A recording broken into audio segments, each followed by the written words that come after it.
কিছু কিছু মানুষের জীবন একা থাকা পাখির মতো। গন্তব্য নেই, ঘরে ফেরার তাড়া নেই। ঘরে ফিরলে ভয়ানক বিষণ্ণতা, বাইরে অজানা সব বিপদ।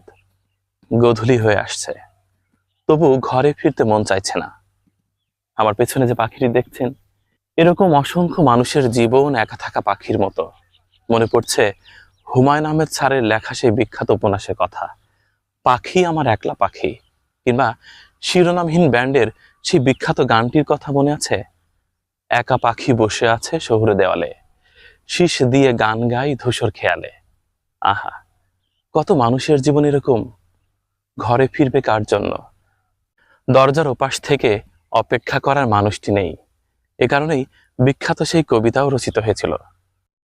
আমি বলছি না ভালোবাসতেই হবে, আমি চাই কেউ একজন আমার জন্য অপেক্ষা করুক, শুধু ভেতর থেকে দরজা খুলে দেবার জন্য।